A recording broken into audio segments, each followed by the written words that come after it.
नमस्कार दोस्तों, आप सबका बहुत बहुत स्वागत करता हूं आपके अपने YouTube चैनल गुरुजी आयुर्वेदा में। दोस्तों, ये बात बोलते हुए मुझे बिल्कुल भी हैरानी नहीं है कि मात्र 20 से 30 रुपए का इस्तेमाल करके, यानी कि 20 से 30 रुपए खर्च करके, जैसा कि मैंने थंबनेल में मेंशन किया हुआ है, यानी कि दमा और खांसी इज इक्वल टू खूब कला, सिर्फ 20 से 25 रुपये, मैक्सिमम 30 रुपये खर्च करके आप अपनी पुराने से पुराने दमा को, अस्थमा को और खांसी को, चाहे सूखी है चाहे बलगम वाली है, कैसी भी प्रॉब्लम है आपकी, यानी कि फेफड़ों संबंधी कैसा भी आपका रोग है, ऐसे रोग को गारंटी के साथ में मात्र कुछ दिनों में आप जड़ से सही कर सकते हैं इस छोटे से प्रयोग के साथ।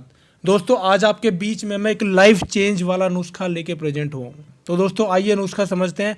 क्या करना है, कैसे लेना है, कितनी क्वांटिटी में लेना है, कैसे बनाना है, सारी की सारी चीज़ें समझिए और आप चाहो तो इसको नोट भी कर सकते हैं।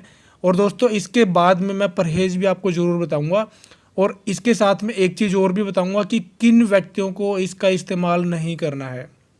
ये बड़ा जानना इम्पोर्टेंट है आपके लिए, क्योंकि ऐसा ना हो कि जाने अनजाने में वो लोग भी इसको इस्तेमाल कर लें जिनको यहाँ पे मैं मना करूँगा। तो दोस्तों, इसमें आपने क्या करना है, जिस बीमारी के बारे में यहाँ पे मैं नुस्खा लेके प्रेजेंट हुआ उसके बारे में ऑलरेडी मैंने आपको बता दिया है कि ये फेफड़ों संबंधी जितने भी रोग होते हैं, चाहे खांसी है, दमा है, कैसा भी रोग है, अस्थमा है, सांस फूलने की प्रॉब्लम है, तो दोस्तों इस बीमारी को जड़ से सही करने के लिए सिर्फ एक चीज़ आपने लेके आनी है और वो है पंसारी की दुकान से आप अच्छी क्वालिटी की खूब कला के बीज लेके आए। देखिए, खूब कला की पहचान बड़ी सिंपल है करना, इतना ज़्यादा हार्ड नहीं है। इसमें आपको पंसारी की दुकान पे जाना है, जैसे सरसों के दाने होते हैं ना, उससे थोड़े से छोटे लाल लाल रंग के खूब कला के दाने आते हैं, तो वो आप लेके आए। उनको लाने के बाद में आपने पीस लेना है। और दोस्तों, इसके साथ में आपने मुनक्का भी लेके आनी है। 20 से 30 रुपए के आप मुनक्का लेके आए, यानी कि टोटल 50 से 60 रुपए का सामान आएगा, इससे ज़्यादा का सामान आपका नहीं आएगा। अब नुस्खा बनाने का तरीका समझिए, और ये नुस्खा कब लेना, ये सारा का सारा प्रोसेस आपको मैं भी बताऊंगा।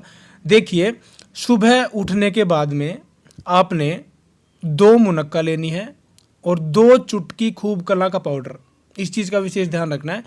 2 मुनक्का, 2 चुटकी खूब कला का पाउडर आपने 1 गिलास पानी के अंदर बॉयल करना है। अब दोस्तों, बॉयल कितनी देर करना है, बॉयल आप तब तक करें जब तक वो 1/3 रह जाए, तब तक आप उसको बॉयल करें। यानी कि अगर आपने 250 ml या 300 ml पानी लिया है तो उसका 1/3 यानी कि 100 ml या 80 ml के आसपास जब वो शेष बचे तब तक आप उसको बॉयल करते रहें।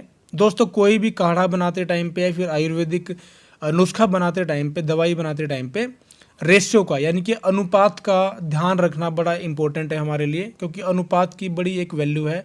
अनुपात के हिसाब से ही कोई भी रेमेडी, कोई भी दवाई, चाहे वो पाउडर फॉर्म में है, चाहे वो टैबलेट की फॉर्म में है, चाहे वो काढ़े की फॉर्म में है, चाहे वो सिरप बना रहे हो, तो अनुपात का ध्यान रखते हुए ही हमें सारी की सारी चीज़ें बनानी होती हैं, ताकि उसके बाद ही आपको प्रॉपर उसका 100% रिजल्ट मिल सके।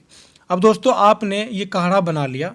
अब इसका सेवन आपने या तो आप सुबह खाली पेट करिए, या फिर खाली पेट अगर नहीं करना चाहते हैं, अगर आपके पास टाइम की कमी है, तो आप इसका सेवन रात को सोते टाइम पे करिए। मैं यहाँ पे रिकमेंड करना चाहता हूँ कि आप इसका सेवन रात को सोने से जस्ट पहले आप करिए, उसके बाद आप सो जाइए। उसके बाद आपने किसी दूसरी चीज़ का सेवन बिल्कुल भी नहीं करना है। दोस्तों, अगर आपको लगता है कि मुझे प्यास लगी है दवाई लेने के बाद में, काढ़ा लेने के बाद में, तो आप गर्म पानी का इस्तेमाल कर सकते हैं, वो भी दवाई लेने के 1 घंटे बाद।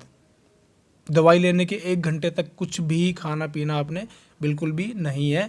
अगर आप ऐसा करेंगे, कुछ खाएंगे बीच में, तो दवा अपना कार्य नहीं करेगी, तो आपको पूर्ण रूप से लाभ, इसमें रिजल्ट नहीं मिल पाएगा। तो इस चीज़ का विशेष ध्यान रखना है। तो दोस्तों, आपने दवाई बनाने से लेके और लेने तक का सारा प्रोसेस अच्छे से समझ लिया है। अब हम बात करते हैं परहेज की। देखिए, परहेज के रूप में किसी भी तरह की खट्टी चीज़ का सेवन जिसमें वर्जित होता है आपने नहीं करना है। धुएं से आपने आपको बचा के रखें। तड़का जहाँ पे लग रहा है, यानी कि किचन में तड़का लगते टाइम पे आपको नहीं जाना है। इसके अलावा धूल मिट्टी में आपने नहीं जाना है। दोस्तों, इसके अलावा कोई भी तली भुनी चीज़, लस्सी का सेवन, दही का सेवन, किसी भी तरह की चटनी का सेवन, खट्टे फलों का सेवन, और ऐसी चीज़ें बहुत ज़्यादा जो स्पाइसी हैं, बहुत ज़्यादा मिर्च मसाले युक्त चीज़ें, तो ऐसी चीज़ें और जितनी भी तरह की फ्राइड चीज़ें होती हैं यानी कि तली भुनी चीज़ें होती हैं, तो ऐसी चीज़ों का आपने विशेष रूप से परहेज करना है। और दोस्तों अगर आप नशा करते हैं, खास करके बीड़ी सिगरेट का नशा, धुएं का नशा है या फिर शराब का नशा है, तो आपको इन सारी की सारी चीज़ों से दूर रहना है। तो आपको डेफिनेटली एक ऐसा रिजल्ट मिलेगा जो शायद आपने कभी सपने में भी नहीं सोचा होगा। अब दोस्तों हम बात करते हैं कि किन व्यक्तियों को ये नहीं लेना। देखिए इसकी तासीर काफ़ी गर्म होती है, तो गर्म तासीर वाले लोग जिनकी शरीर के अंदर बहुत ज़्यादा हीट है या फिर जिनके लीवर के अंदर कोई ना कोई प्रॉब्लम है, इन्फेक्शन है, लीवर फैटी है या फिर लीवर के अंदर बहुत ज़्यादा हीट बढ़ी हुई है, तो ऐसे लोग इसका सेवन बिल्कुल भी ना करें।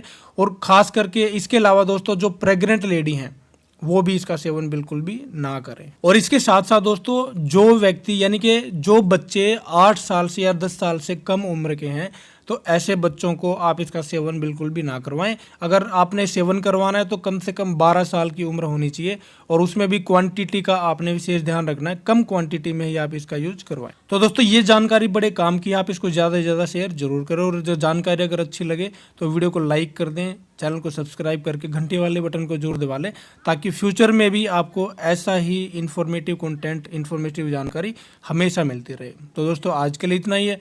वीडियो को एंड तक देखने के लिए धन्यवाद।